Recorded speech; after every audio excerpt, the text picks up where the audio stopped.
Hello, this is Robin reporting to you as my reflective video journals on my experiences at the AGO. I will be talking to you about various arts educators and experiences that I have had, and perhaps not in the stretch mode. Let's return to normal, shall we? Yes. Hi. Okay, so I guess I wanted to start off this video entry talking about my experience, the most moving and profound experience that I had the whole time that I was at the AGO. I really had some amazing experiences connecting with various classes and individual students as well, really having very meaningful and impactful conversations in very short amounts of time. And I know I mentioned it in my presentation, or sorry, rather my other journal that I submitted. I think that I did. Anyway, so I had a really engaging and just totally heart-warming, heart-melting experience with a student who was very hesitant to participate in group activities. She was removing herself, like physically sitting on the bench, not working with other people, not interested, not giving, a big attitude or anything, but you could tell that the situation was a bit difficult for her. And I recognized that, and I don't know why, but for some reason, students like that I'm drawn to, and I'm really fascinated with, like, why are they sitting outside of the group? Why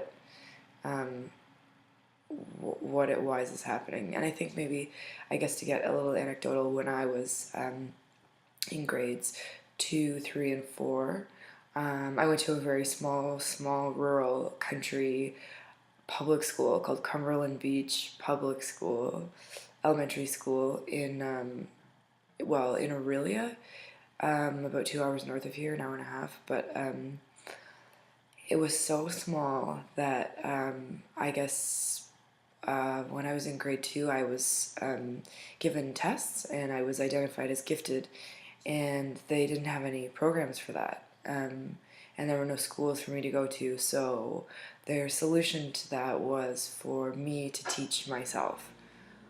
So grades 2, 3, and 4, I sat out in the hallway by myself in my formative years, teaching myself math, basically Mensa, brain teasers, problem solving, all of these sorts of things. And I think that it really resulted in a really poor socialization for myself. I think that I've had some very strong issues surrounding that, and having this kind of isolation and alienation from my peers in what should have been a very inclusive environment was not. So, and there's been a trickle Doppler effect of that throughout the rest of my life, and I think that I've always responded to other students and other people who are outside of the group, and maybe that's why. So anyway, that was just a little anecdotal piece, but I don't know, I guess that's always interesting and valuable as well, reflecting on our own personal lives and experiences and things that we come to learn from our outward expression of teaching. So I wanted to concentrate on arts education with Native students that I have found information on. So this girl who was removing herself from the other group, she was Native, and we were doing the identity tour, and when we did a group activity, drawing a piece of our own identity or something from our grandparents, for those students who maybe didn't feel a strong connection with feeling Polish or Canadian if they were second generation or something like that. Um, but this girl drew moccasins and dream catchers and a hockey stick. And anyway, we were discussing some paintings, and we really had a beautiful connection.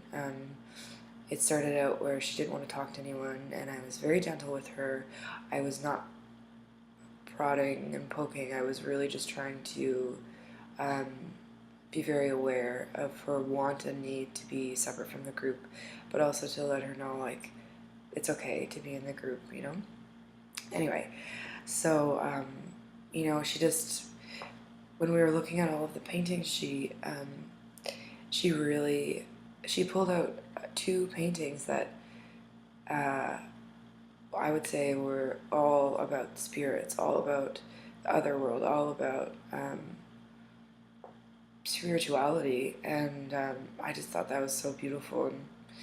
And I told her that, and I said, did you realize that the paintings you pulled out have very strong elements of spirituality? Look at these angels and look at these spirits. And she kind of looked at me like I don't know, something clicked for her, maybe, I don't know. And um, it was some kind of an affirmation. I don't know. I don't mean to put words in her mouth or anything like that, but I just feel like it really seemed to me like it was a great experience for her. So anyway, so I've been finding out information on arts education for Native students, and I've been looking at and concentrating on Dorothy Dunn. She was a progressive arts educator in the 30s who started a studio in Santa Fe. She was very influential. Native American artists either used Dunn's theories as a means to create positive ethnic identities for themselves, or react against her influence to create new definitions of Native American identity. So I find Dunn to be a very interesting person in that she was educated in Boston and went to Santa Fe and began teaching and created a movement and created an empowering movement for students for Native American students who typically haven't had experiences in any institution as a positive experience. So school, galleries, all of these things typically have not been positive experience because of residential schools and all of the connotative history that has been associated with these issues. Dunn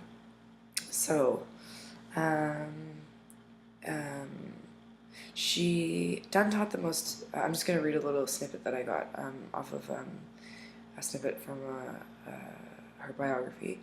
Dunn taught the most basic fundamentals of painting while deliberately refraining from teaching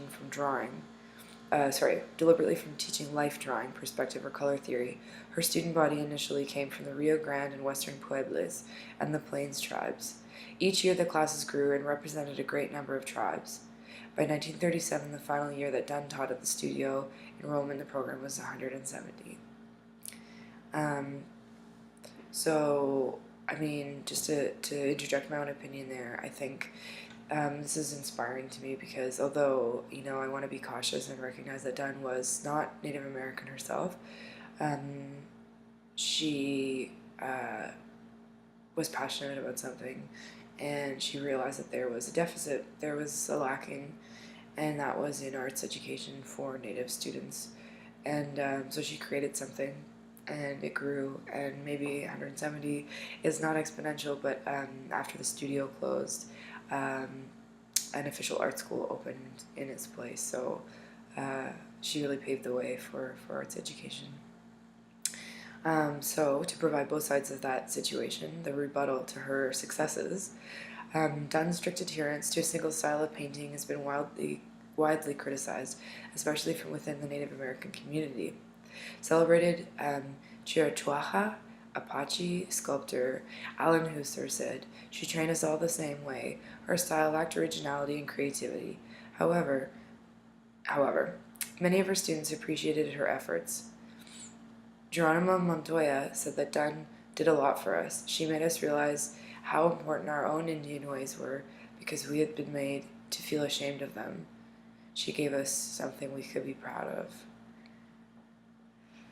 So, I guess that's the crux of my diary. My entry is that I would like to, and I am taking various pedagogical approaches to education and framing around this idea of the notion of the institution and acknowledging that I might be a middle class white North American human. There are a lot of other people who are not granted the same privileges by their status, which by proxy means their comfortability in their comfort levels entering institutions such as schools, galleries, public spaces, or public art spaces. So I wanted to discuss Dunn's work and incorporate into the idea that she started something for a group of people who were traditionally not welcomed in institutions, and provided education for them, and provided a playground and a platform from which students could grow and thrive. So that is my connection with my AGO tour, and a connection with a student that I had that really truly moved me and inspired me to keep being interested in this area. See you soon.